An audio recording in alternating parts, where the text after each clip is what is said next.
Hello, this is Dr. Eric Bricker, and thank you for watching A Healthcare Z. Today's topic is prescription prior authorization. Now, I've made a previous video about prior authorizations that I will leave a link to in the show notes, but this one specifically talks about prior authorizations for prescription medications, because what's one of the most common things that we get at the doctor's office is a prescription for a medication, and a lot of times it requires prior authorization. So we're going to go through the steps that it takes to actually obtain a prior authorization for a medication. So obviously it starts off with the prescriber. Now I specifically use the word prescriber here because in the world of pharmacy, that's what they call people who prescribe things, prescribers. It could be a doctor, it could be a nurse practitioner, it could be a physician's assistant. Shoot, it could even be a podiatrist or a dentist. Sometimes they prescribe antibiotics, etc. So they call them prescribers. They all kind of lump them together.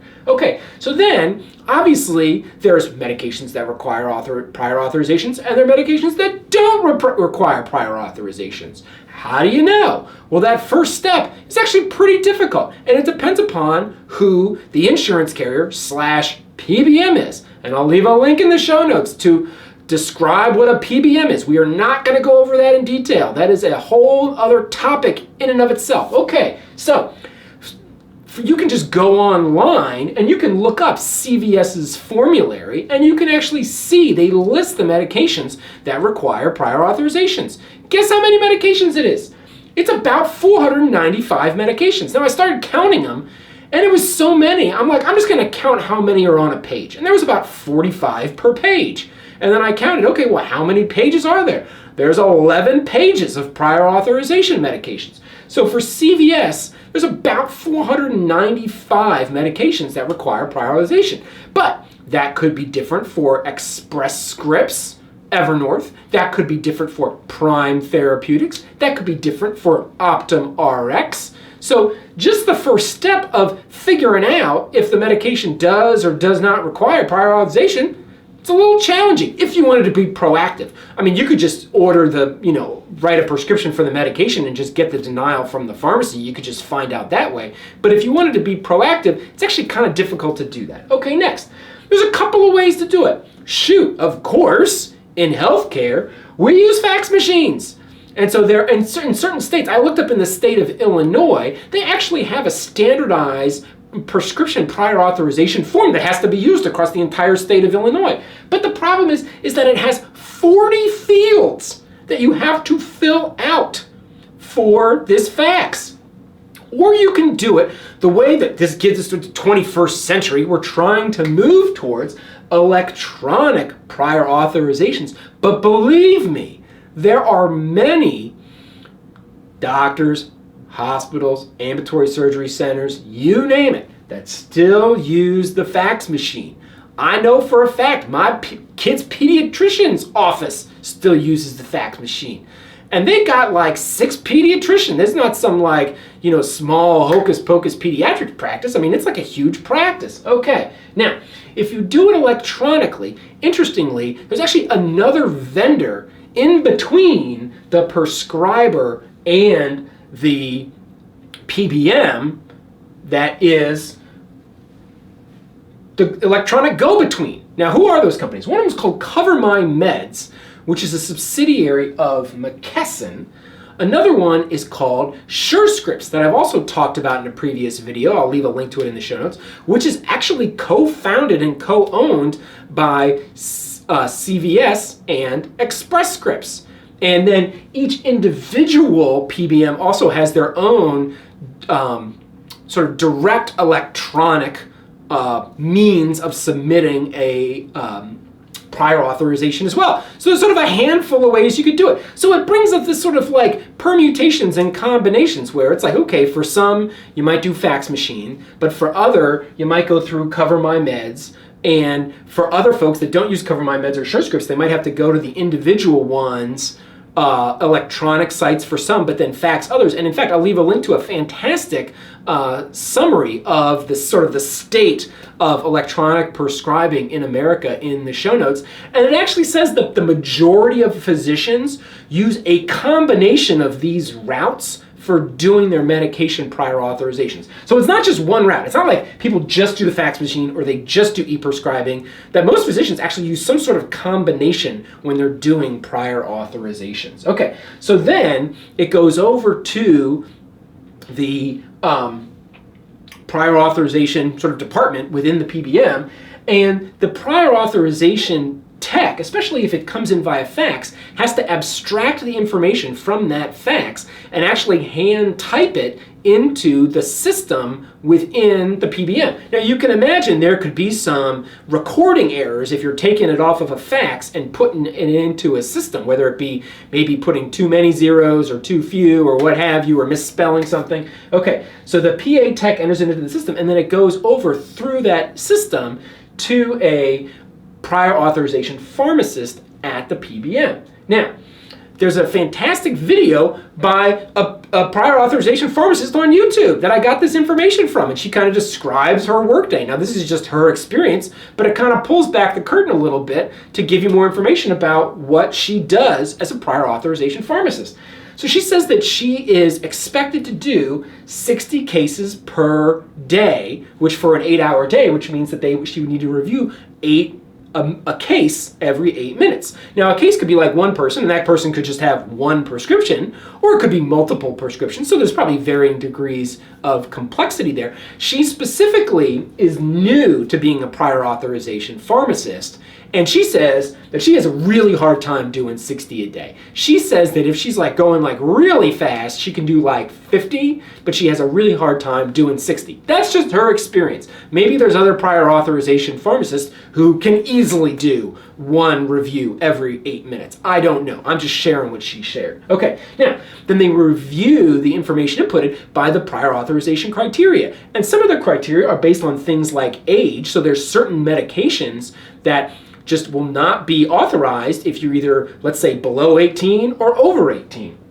Example of that is retinol for retinoic acid for acne. So a lot of times a plan will require prior authorization for retinol for treating acne, and they'll do it for people under the age of 18, but they won't cover it if you're over 18. So that's why they need the age. Sometimes it's on lab value, so believe it or not, and I'm just giving you certain examples. There's many other examples. There's actually certain psychiatric medications, so risperidone or Risperdal, that actually can have problems with having high blood glucose levels. It can cause you to gain a lot of weight, and it can even predispose you to potentially getting diabetes and having high blood sugar. So there, they actually need lab values. They need to know what the patient's blood glucose level is and make sure that it's not too high in order to approve the Risperdal. Likewise, they need to make sure that you're not overly obese, so they need your BMI as well. And even if the lab values and the BMI are fine, again, you don't necessarily know up front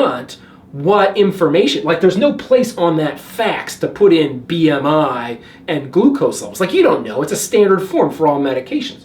So there are certain requirements that even if like the patient like fits it, if it wasn't submitted with the prior authorization, it's going to get denied. Okay, we need to know what their glucose is. Is it less than 120? Well, shoot, it might be less than 120, but if they haven't submitted it, then they're going to deny it. Okay, next up. Interestingly, she says that certain medications are denied because the prior authorization requires that the physician be of a specific specialty. Specifically, like for the retinol, for the retinoic acid, you got to be a dermatologist. I thought that was interesting. That's the first time I ever had heard that a denial would actually be done just solely based upon the specialty of the physician. The clinical criteria for the patient might be totally fine. BMI is fine. Glucose is fine. You don't need that for retinol, but you get my point. But just the fact that the doctor was or was not a certain specialty, denial. And I thought to myself, well, that's kind of hard, especially if you're like in a rural area or like an inner city. Like you might not have access to a dermatologist. And I think this is my clinical opinion. I think it's perfectly reasonable for like a pediatrician or for a family practice doc to prescribe retinol. I mean, it's a cream, and you got to be careful with it that you don't put too much on, and you can potentially have adverse side effects with your skin with it, like with many creams. But to say that only a dermatologist can prescribe retinol just seemed a little odd to me. Okay, now, the interesting thing too, she said Many times, it requires her independent clinical judgment as a pharmacist as to decide whether or not to approve or deny a prior authorization request. And I thought that was very interesting because she herself was saying, look, a lot of it was very subjective and just based upon her own clinical opinion. Now, obviously, in between doctors, you got different clinical opinions. So I would imagine in between pharmacists, you have different clinical opinions as well. So there's some degree of subjectivity.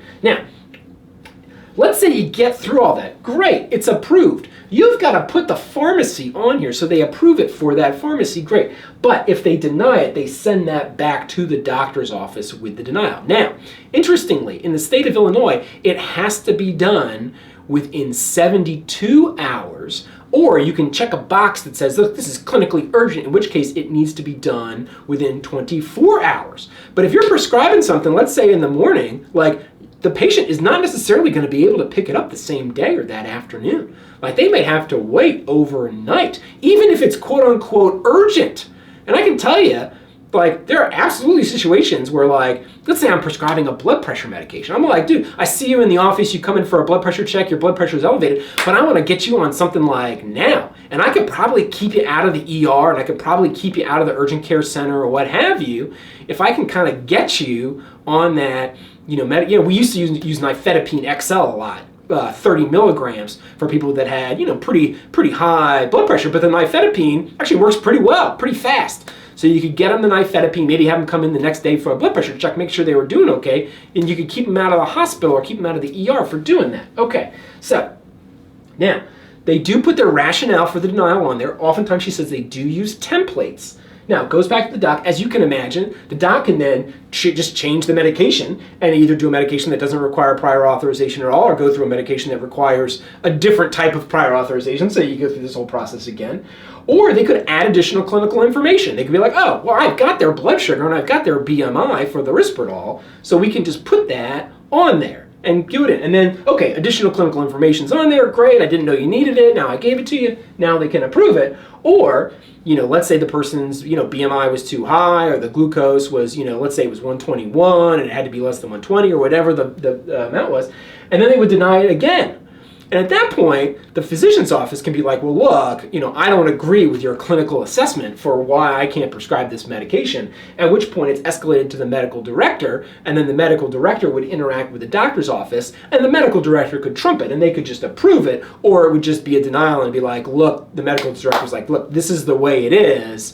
We're not going to change our decision around the authorization denial. Okay, so as you can imagine, when you've got the prescriber, you've got an intermediary for submitting the information, you've got the actual PBM that has multiple parties within it, you've got the tech, you've got the pharmacist, and then you would potentially have the medical director, that just from a process, like the point of this video is not to go into the detail around like the clinical appropriateness of whether you should do this or should not do this. I mean, believe me, that is a legitimate conversation, but it's just not the point of this article today. The point is that it takes time. It slows things down. It's cumbersome. It's prone to error. What are the implications of that? What are some of the results of that? So, again, from a fantastic article I'll leave a link to in the show notes, a survey of physicians said that 64% of the surveyed physicians say that they have to wait 1 business day to hear back anything regarding a prior authorization, denial or approval.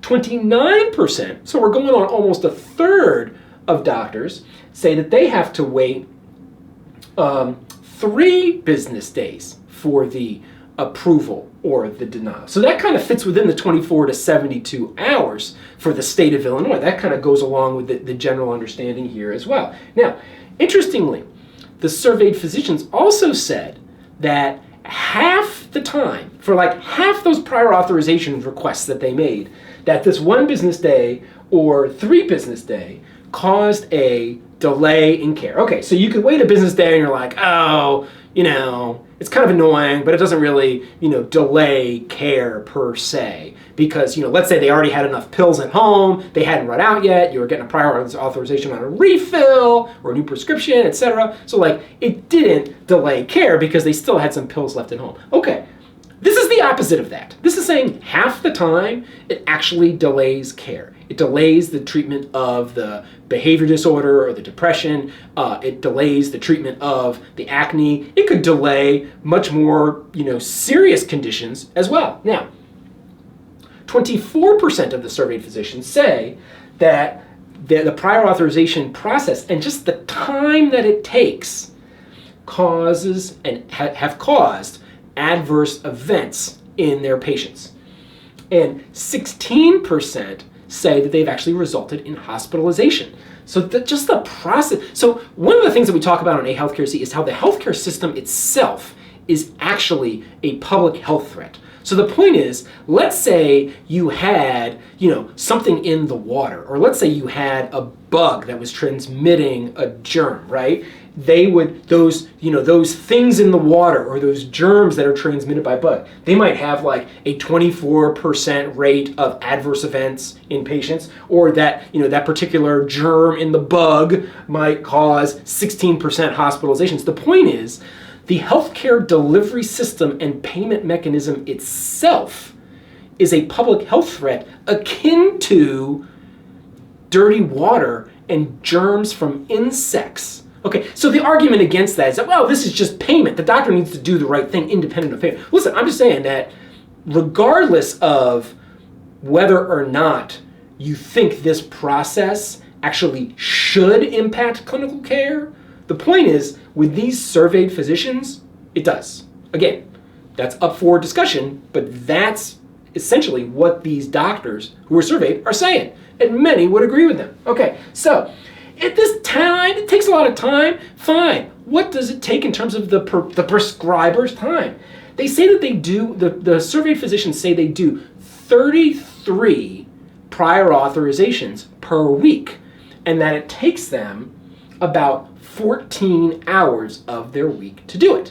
Now keep in mind that there's an opportunity cost. So that is 14 hours that they are not spending thinking about other things with their patients. So there has been an effort to do e-prescribing to improve this process.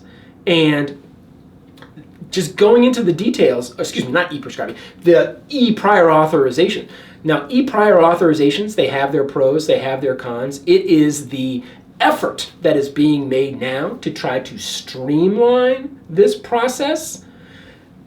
We're not there 100%, so just know that in the meantime, for you as an individual patient, for you as an HR leader, for you as a broker benefits consultant, just know that your health plan members right now are being subjected to a process that 24% of the time can result in adverse events, and 16% of the time has resulted in hospitalizations. So that's my point for today. Thank you for watching A Healthcare Z.